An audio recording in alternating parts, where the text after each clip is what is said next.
a guy who desperately wanted to live, but the doctor informs him that the disease he has been suffering yet has never been seen before, and it would be named after the patient.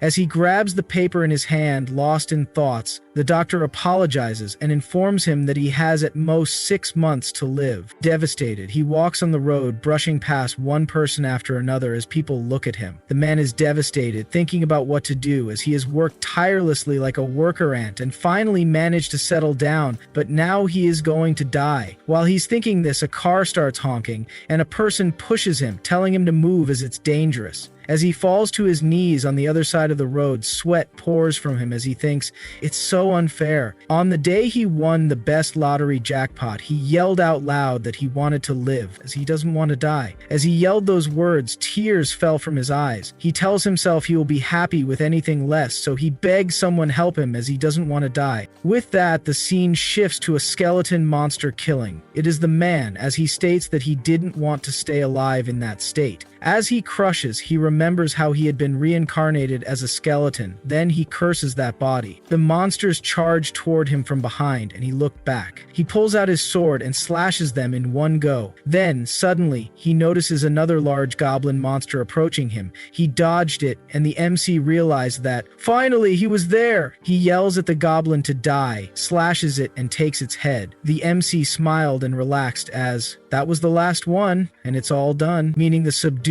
of the rebellion force is completed as he moves back. Remembers, after being reincarnated, he became the lowest ranking demon, a skeleton, but eventually evolved into the undead king. The demons call him the king, praising him with titles like the immortal king. The MC thinks as he is dragging the goblin's head and walks stylishly, reveals that he had rallied the demon outlaw who was nearly destroyed over the centuries. He praised himself, thinking even though he is bald, he was still the demon king as they called him. As the demons call him Isekai king and praise him, saying that their king's name comes from his unshakable nature and clumsiness, the MC gets angry as his name is Isaac and thinks he curses them and thinks as those idiots can't even say his name properly. Then MC tells them to take care and his subordinate asks where he's going. He revealed he is getting back for his payment, his final goal. Blushing, he thinks that his final goal is to eat bad food and become human. The scene shifts to the divine realm, where he throws the goblin's head in front of the gods and informs them that he has rallied all those who were against them. They haven't forgotten their promise, and for their contract they must make him human. In the divine realm, they speculate that he has defeated them all. One god says he thought it would take him at least 500 years. A lady whispers to another that she heard all high-ranking nobles formed a group to work him to the bone without any payment. The MC says he could hear them and demands, why were they dragging it so much? MC questions them as they previously told him they could make him human if he defeated all of them. Another god replies with a request. Could MC do one more job? The MC gets angry, thinking that even if he was a skeleton, they should really know when to stop. With a dangerous aura, he replies, why the hell were they trying to make him a slave? Even if you're gods, he was not going to leave them as he unleashes his power. MC questions them, did they make him work without knowing how to turn me into a human? One god confronts that it seems like he has noticed, while another says, didn't he say no to it from the beginning? The MC then asks why, and another one adds, why did you contract such a barbarian? The MC yells at them and asks, was that all they have to say?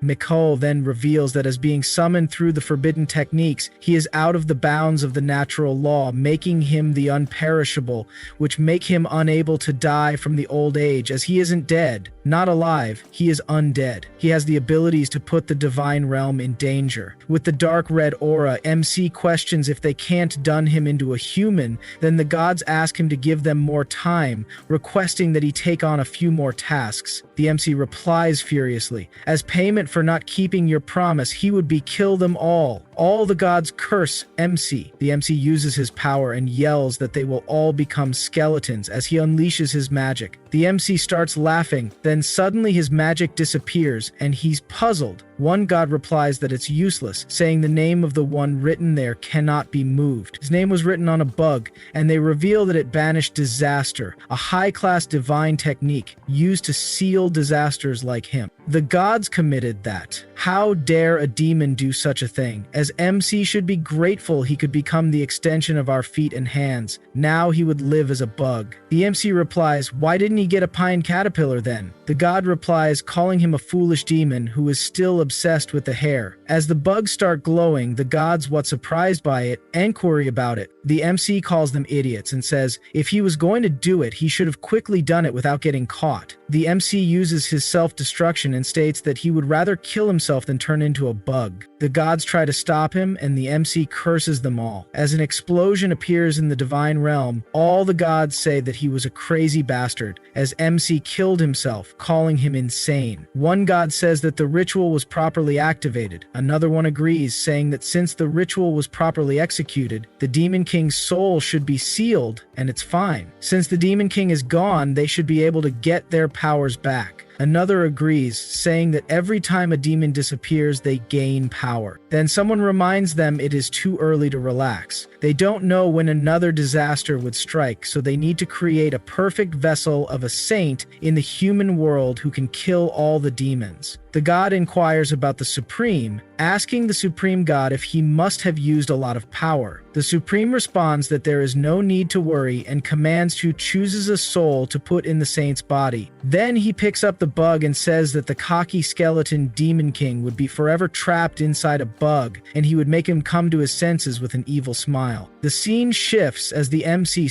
gains his consciousness and thinks about how he was scammed by the gods.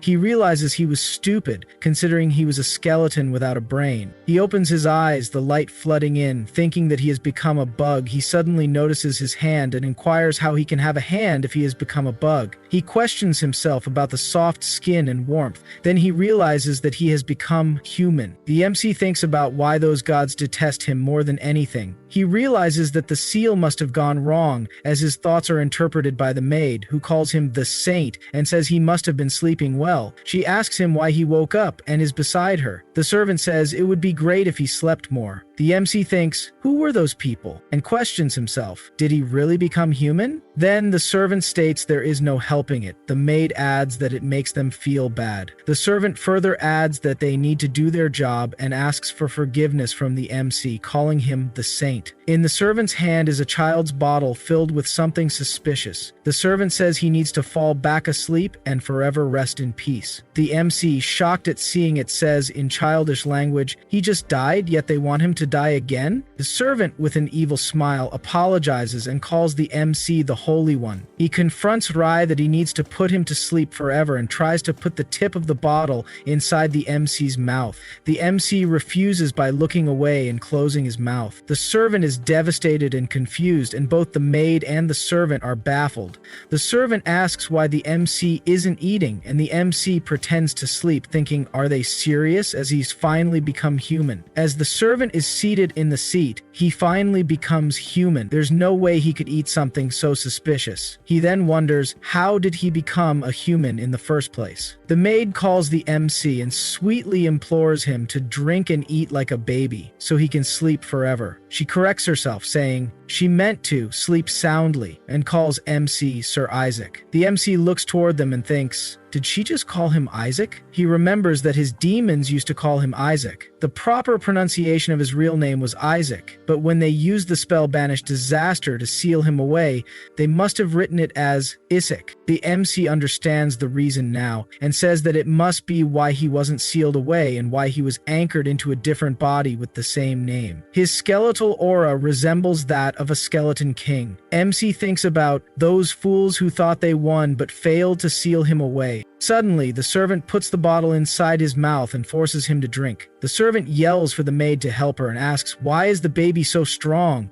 The MC recognizes the flavor of the vegetable juice and thinks, were they trying to kill him with that garbage? He have finally become human, and they're poisoning him with that. Suddenly, he begins to feel something ominous entering his body. At the Holy Emperor's Hall at the Central East Temple, the bishop was walking and thinking, that baby MC must have been dealt with by then. His thoughts are interrupted by someone calling him. It seems alive, Bishop, says the Emperor of of the Holy Empire, Alexander Heathcliff Hella. The bishop and others greet him, and the emperor inquires about their business. The bishop replies that they came to greet the saint candidate of Eshua, as the Holy See must be presented there regardless. Suspiciously, the emperor gazes at him and commits that he sounds like a burden, saying that he must be presented because he's the saint. Wouldn't there be a major problem if something went wrong again after the saint candidate was left in the Holy See's care? Bishop apologizes and replies that he doesn't understand what he's talking about. Then, suddenly, someone screams. Everyone is taken aback as the bishop smiles and the servants call out about the MC, calling him young master. They all run toward him and the emperor inquires, what happened to the young master? The maid informs them that the MC is too cute and shows them how big his belly is, saying that he eats so well and he's like a little angel.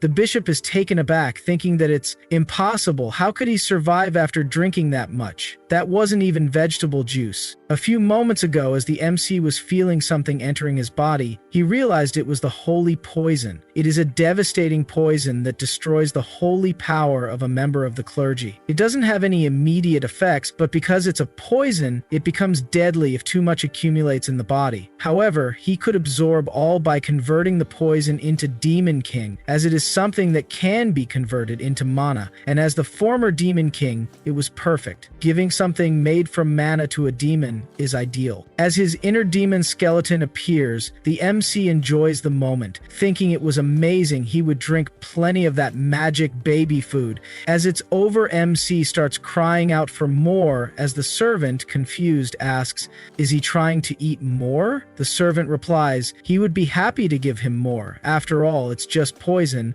then corrects himself with vegetable food, as states it won't show its effects immediately. The MC thinks it's nice, perfect mana absorption, that's alright, he don't care about anything else. He then thinks about what he needs to do, then MC enters the unconscious world, the deepest part of it. At the source of it, he will create a mana core.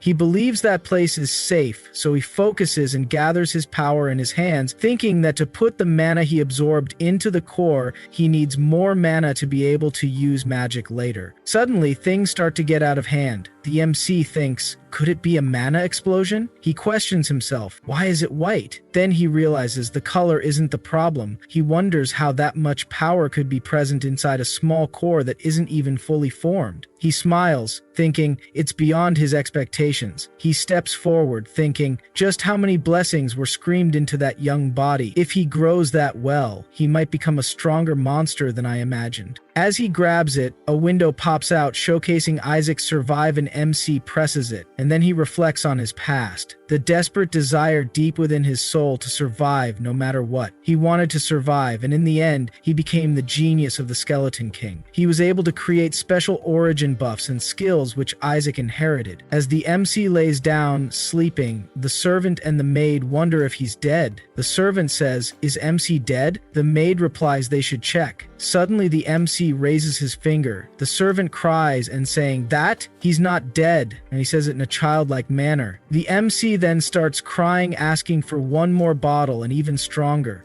Back in the present, the emperor is relieved that nothing bad has happened. The MC thinks, although he nearly got assassinated, nothing bad happened. The bishop is taken aback and confused, wondering why the MC is looking at him like that. The MC realizes how much he has eaten as bottles were scattered all over the floor. He then thinks, no matter what happens, he can't afford to show any suspicion. He should act like he had no idea, smile, and keep smiling. The bishop becomes angry, thinking what the hell is with MC, and calls him a bastard, as he should be dead. But instead, he's smiling, which makes me even angrier. A few days before, at the central papacy, a man holding a glass says that whoever becomes the saint would rule the Holy Empire. He remarks that it's a joke, and it ends by everyone declaring that their children were the saints. The bishop replied while kneeling, and assured him there is no need to worry, they would deal with the other saint candidate. The man agrees and mentions he happened to hear an unpleasant rumor that the saint candidate appeared from House Eshwa, since Eshwa House is the emperor's right arm. The bishop replied back by saying that there's nothing they can do about that. The man throws his glass down, causing the wine to spread all over,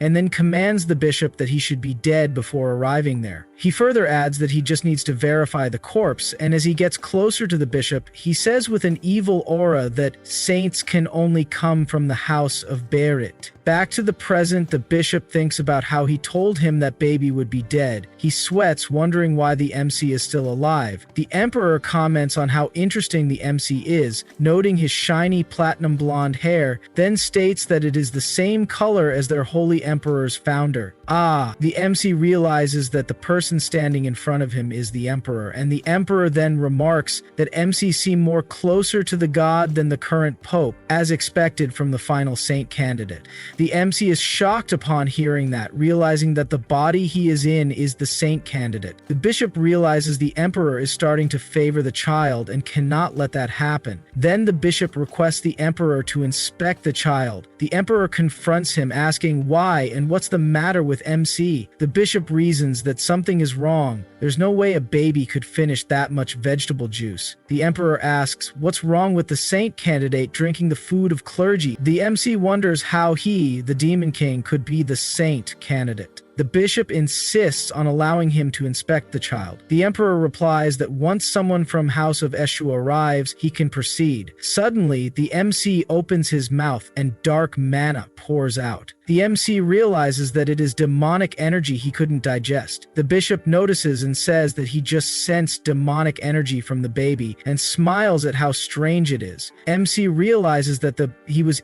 busted. Bishop further says that the child is a fake candidate bearing mana and must have an inquisitor investigate him immediately. The MC curses him. The emperor reprimands the bishop, saying, "How dare you speak about the saint candidate?" The bishop replies that there is no need to be concerned. The pope already selected a child from House Barrett as the saint. Both the MC and the emperor are shocked. The emperor responds that the child from his own house is shameless. The MC realizes that's why he is trying to get rid of him. Then the bishop picks MC up, saying he ordered to bring Engik with her in. The MC curses him again as the emperor orders bishop to wait, stating that House Eshua is the royal court's closest ally. As emperor, he highly suggests they wait to reassure themselves about the child. The bishop replies that he understands his majesty, but says he spoke with the pope, who mentioned that the blessing ceremony for the crown prince would only occur after the saint's election. The emperor understands that the bishop plans to refuse the official recognition of his son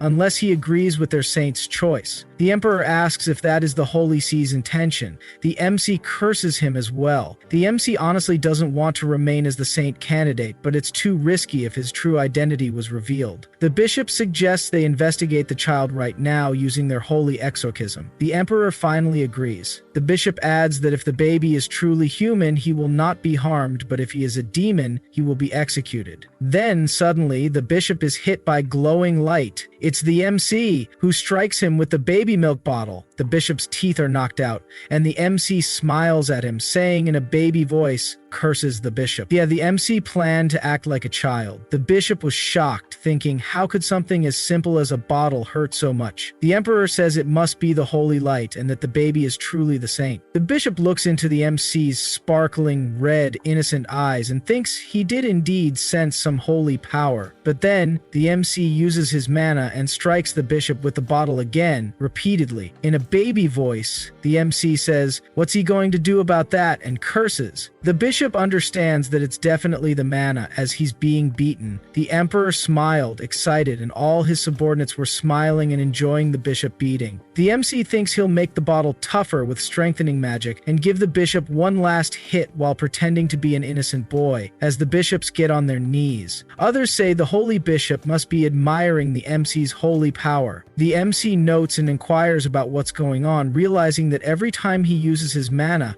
he also sends a faint amount of holy power. The mana and holy power are incompatible and can't normally be used together, which must have something to do with that white mana. The bishop then stops the MC's bottle and grabs it, gets up and says that he pleads with everything he has, that the MC is a heretic and they must immediately use the holy exorcism art. The MC curses him and inspects his clothes, taking out something and finding something quite interesting. It's a sealed, high-ranking demon crop, in other words, a totem. It's an artifact that utilizes the characteristics of demons who eat the corpse of other demons to absorb their mana. The bishop has kept that with him all the time to use it against a demon if he ever chased by them. But the bishop was shocked. How did the infant MC know about his totem? The MC with the evil smile then throws the totem to the other side and reasoned that it's because the bishop kept coming at him. The MC adds that those were the consequences of his actions, and as MC snaps his fingers, a demon appears in front of them, and everyone is shocked, shouting that a demon master monster had appeared. The MC smiles and curses the bishop. As everyone is shocked, they wonder how a monster could appear out of nowhere.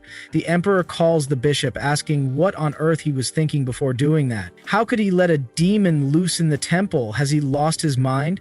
The bishop is puzzled, saying, "Didn't the emperor see that it was a baby who threw the totem?" The emperor confronts him, saying that the totem is just an object used to seal the demon beast. How did it come back to life? The emperor orders all his troops to protect the young Lord MC from the wicked demon beasts, and his soldiers swiftly take MC away from the bishop. The bishop exclaims, "How could they do that to me?" Meanwhile, MC smiles at him, while the soldiers attacks both the demon and take MC from bishop. MC thinks now he should see how the strong bishop reacts to the situation. Suddenly, the demon screams out, "To kill the saint!" MC is shocked by the demon's words, and as it slashes toward him, the soldiers shout that they must protect the young lord. MC, in complete confusion, thinks, "What's wrong with that thing? As he saved its life, so why is it trying to attack him?" As the situation escalates, MC realizes that the paladin should be able to protect him. As the situation escalates, MC realizes that, but then, as a soldier is thrown back by the demon's force, MC is taken aback. He starts to question whether the paladin is truly capable of handling such a situation. The demon screams again to kill the saint and save the captured king.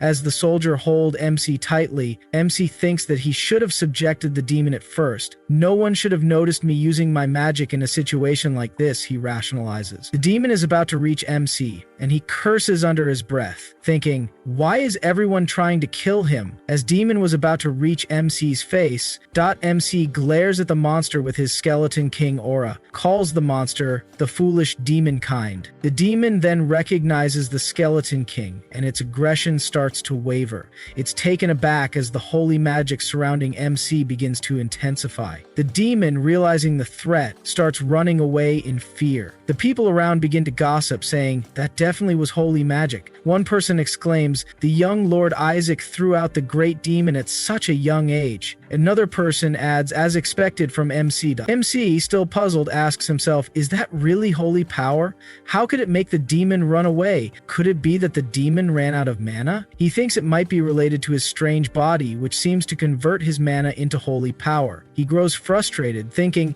"How am I supposed to emulate mana? The Holy Empire is already lacking mana." Meanwhile, the soldiers arrest the bishop, who yells out that the baby is a heretic and adds that he's using demon magic and how dare he enter the Holy Empire. The bishop calls to the emperor, insisting that he can prove MC's identity as a heretic and will reveal the truth with an exorcism. The emperor glares and replies, "That's enough, bishop. How dare you accuse an innocent saint candidate? Not only that, but you also let a great demon loose before the eye." The emperor's anger is evident as he states he absolutely will not let that matter go easily, even if you are from the Holy See. The bishop, thinking the emperor is beginning to grow suspicious, fears that the truth would soon be uncovered. If that happens, the Holy See could be in danger, he thinks to himself. The bishop decides that he must act quickly. If the truth comes to light, I would take responsibility, he thinks. He must save the lives of my family at all costs, and that's why he would kill the saint candidate from House Eshua. In a panic, the bishop takes out his beast and charges toward MC, hoping to end it once and for all. MC calmly realizes that Bishop had finally shown his true colors. He glares at the bishop, thinking, does he really think he could kill me with something like that? But then MC suddenly realizes that he doesn't have any mana left. His confidence falters as he realizes that he is vulnerable. Just as the beast lunges toward him, ready to strike, a powerful attack suddenly cuts through the air. The The beast is beheaded in one swift blow. A man steps forward, his presence commanding attention. He declares that, how dare he try to lay a hand on the direct lineage of Eshua. The people around recognize the devout Azure and Knight of Eshua. It's the seventh son of House Eshua, Relai Eshua. The Relai immediately order the troops to arrest the bishop, and his subordinate agrees and executes it. As the bishop was arrested, he commanded the soldiers to unhand him, shouting that they should not let their dirty hands from Eshua touch him. MC, hearing the word Eshua, suddenly recalls that he's heard it before. Then Relai in charge turns to the soldiers and demands that they show their manners. As they kneel, they greet MC as the young master of House Eshua. They apologize for being late and call him Isaac. MC looks at them, thinking they're better than the Emperor's knights. The man then says there isn't much, but they've brought a little gift for him. MC, assuming it's probably a gold bar, is surprised to find that it's actually a figurine of the Skeleton King being beheaded. He's shocked by this gift, and the man continues, they also have one where the Skeleton King is buried to death, and another where the saint is crushing the Skeleton King. MC is utterly puzzled, while others think that the young master was so cute. He can't help but wonder how he's supposed to survive in such a crazy house. People around him comment, he's the cutest even when he's crying. Chapter 5. Masi thinks about his survival in that family. Then he remembers the name Ishua, the generation of saints that came to end him, recalling the event where the 45th Saint Exo Ishua and the 61st Saint Ox Ishua came to fight with him. Not only is he the saint candidate, but he's also from the family of the Saintess family. She questions what wrong he did in his past life. Then Bishop curses Eshua and says that he knew they were all heretical bastards. Then questions that. Where did they bring that creature from? He states angrily that he would uncover that thing's identity. Rulai then takes out his sword as the bishop further remarks that they brought a monster there, stating that it looks like Eshua had gone insane and it would end their bloodlines. Suddenly, Relai slashed the bishop's neck and replies that the bishop should be grateful for Eshua's benevolence, which spared his neck after speaking such nonsense. MC thinks to himself that Relai really can be useful, slashing the bishop's neck just because the bishop insulted his family. It gives MC the confidence to take on the Holy See. Then, another subordinate addresses MC as Young Lord, saying that he has heard something terrible. The soldier holding MC says that he should only listen to the good things. MC thinks they all are crazy people. MC then remembers that the Eshwa were incredibly strong as the soldiers played with him using the Demon Kings with creeping smile. MC gets irritated and thinks they should stop it already. Then the Emperor remarks that it seems he owes the boy a debt and calls for Rulai, asking him if he could tell the head of his family that the Emperor's palace wants to raise the boy. Rulai replies that His Majesty is joking too much. MC wonders if he's being mocked by the Emperor's palace. The Emperor then replies that the Holy Empire will target the boy both internally and externally,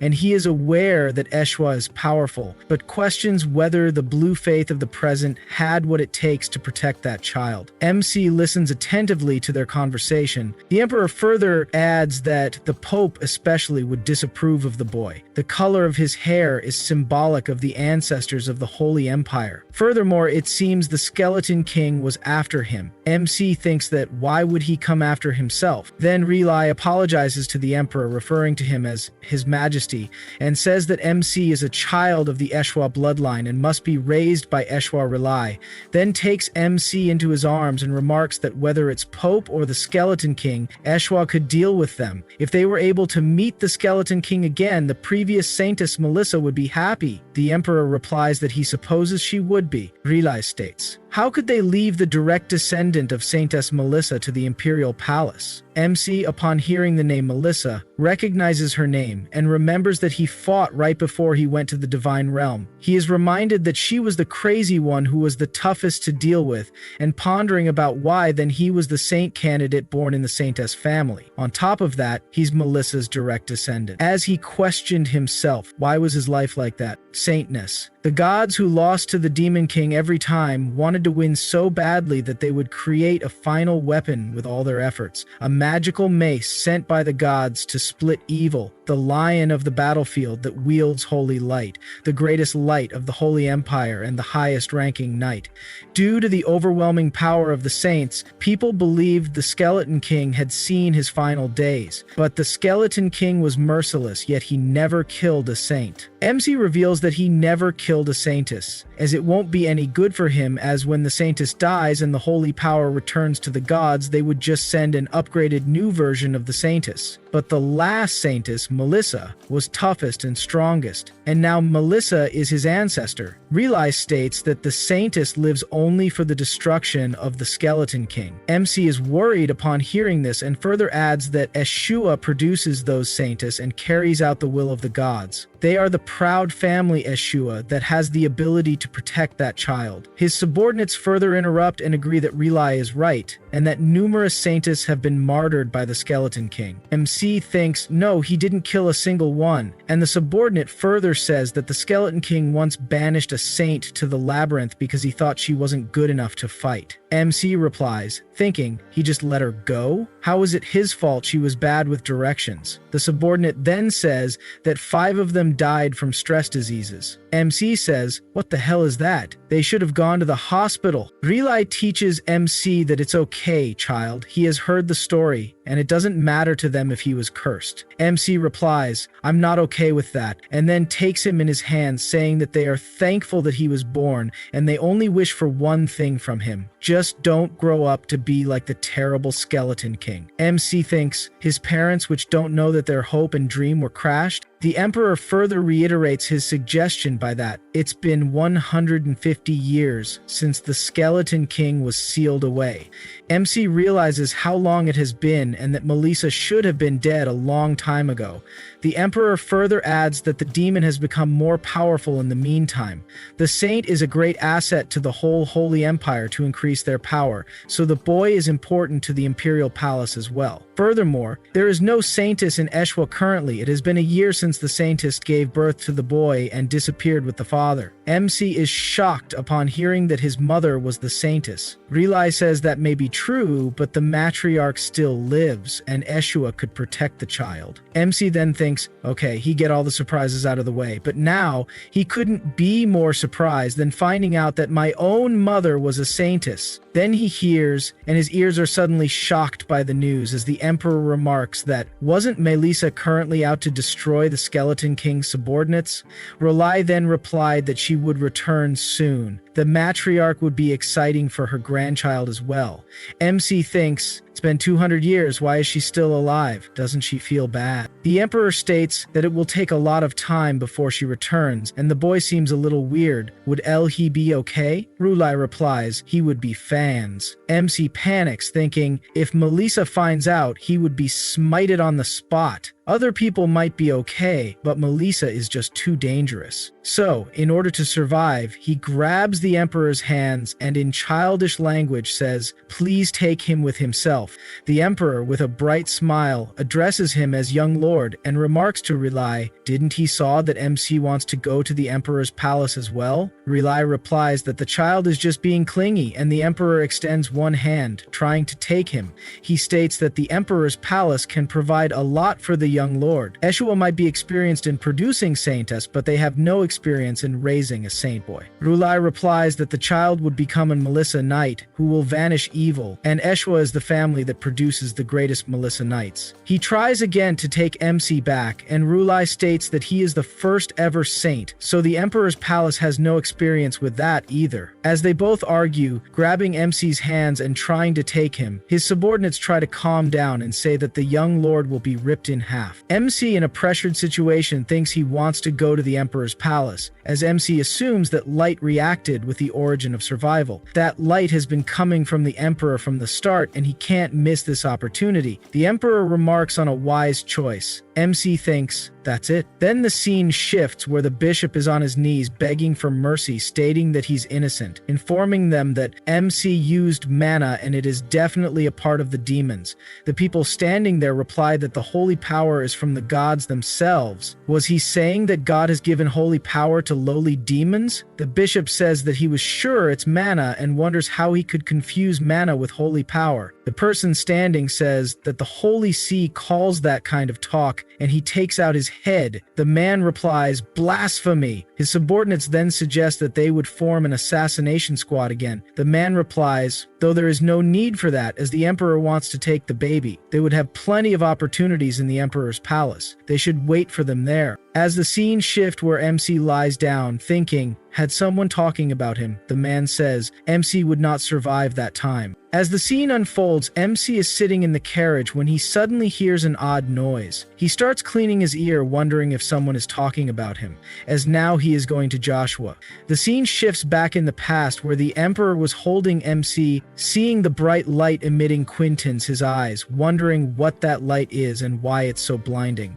He covers his eyes, and Relai comments that Joshua is an ideal place to raise a child. He addresses His Majesty, noting that they are the only family housing the Monocore, and Q the most important, the corpse of the Skeleton King. Shocked to hear this, MC is baffled that they are holding on to his body, thinking that they should have said so before MC grabbed Relai's fingers with a smug face to show that they should go to Joshua, making Relai burst by his cuteness. MC, still processing the situation, reflects on his own survival origin. He thinks of the body of the Skeleton King, wondering why it's so important. It's the most precious thing they have, and MC thinks about how the body of the Skeleton King could possibly be the key to regaining his former self. His body, refined with mana enough to fight gods, is just a shadow of its former self. If he can regain his true form, achieving a rank of 10 will be easy. He recalls the events from a few days ago when he saw the light of the survival origin shine brightly.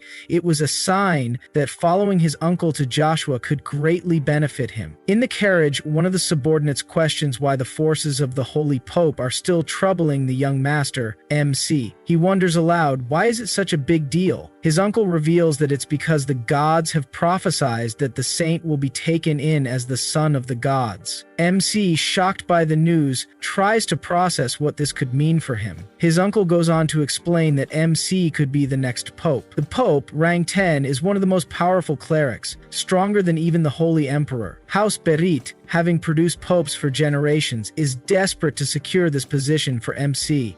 The competition is fierce, as other houses are trying to give birth to a saint who can claim this powerful role. As the conversation continues, the carriage suddenly stops. MC's uncle turns out, greeted by a report that they've arrived at Duchy, but there's an issue. The soldiers apologize, stating they cannot allow them to enter the city. MC, puzzled, wonders what's going on now. Relai, clearly frustrated, steps forward and demands an explanation. The soldiers, however, begin to transform into demons, stating that they've been ordered to eliminate the child who carries the Saintess bloodline. MC is shocked by the sudden turn of events. He watches from the carriage, still struggling to comprehend the situation. He thinks, what is going on? As he is pretty sure that he put a ban on attacking humans, so is this the fault of the new Demon King? The demons, declaring their allegiance to the Skeleton King Isak, demand that they hand over the child. If they do so, the demons may spare their lives. MC grows irritated, thinking, what the hell? When did he say any of that? His uncle, angered beyond measure, steps forward, declaring that as Joshua, he won't let these demons walk all over them. He vows that the demons won't die an easy death. He forms a unit and prepares to defend against the demons, declaring that for the sake of protecting the small things in this world, Eshwa will destroy all evil. As the battle rages on, the demons taunt the humans, calling them foolish for insulting their lord, the Skeleton King Isak. A fierce battle ensues, and MC's uncle curses Isak for sending his subordinates to their deaths in an attempt to escape morality. The demons respond, justifying their actions by claiming that everything they do is for the revival of their king. In the midst of the chaos, one of the soldiers grabs Mienzi to run off, as he apologizes for the disturbance. Mienzi wonders who's impersonating him, while the soldier sets him down and casts a shield around him. Mienzi realizes that this barrier is extremely powerful. No high-ranking demon could break through it. But the fact that nothing from the outside can get in means that nothing from the inside can get out. Survival Origin activates, unleashing its magic. MC meditates and calls upon Heal, a living whisper who is both magic and life energy. Whisper, appearing in front of MC, clings to him and speaks affectionately. It's been a while, Lord, he says, happy to be reunited with his master. MC, a bit exasperated, replies he thought he was done for sure as well. Whisper explains that he thought he would never see MC again, but somehow he gained consciousness. Whisper also reveals that he had created a special detection magic, but didn't think to maintain it in the middle of battle. It's only now that he's fully aware of the situation and his mind is set on protecting MC. He sarcastically comments that MC has always been wicked, congratulating him for stealing the body of an infant. MC, growing tired of the jokes, interrupts and tells Whisper to focus. Whisper activates his enemy detection, scanning the area. He reveals that there are 88 demons nearby, all of them currently unaware that MC has detected them. MC is shocked by the number of enemies and wonders, were they planning to start a war? He realizes that if security increases, it will be difficult for him to call in his subordinates. He has no choice but to deal with them himself, even if it means using all the mana he has accumulated. Heel, continuing to track the enemy forces, updates MC. The enemy count is now 51, he says, his voice steady. The numbers are dropping fast. MC, though relieved, knows that there's no time to waste. The battle is escalating and he needs to act fast. Whisper, his familiar, continues to update him on the status of the battle. The number of enemies continues to drop, now down to 4. The remaining demons, unaware of their defeat, decide to work together to kill the saint, the one who carries the blood of the saintess. They gather their forces and prepare to kill the saint, but because of the onslaught, they get killed off. Whisper reports that none of the enemy is remaining, as he reveals that he have detected the Shadow Lich. The Shadow Lich screams to question that how can they touch his king with their filthy hands, and orders them to forfeit their lives, making MC baffled to question about what is happening.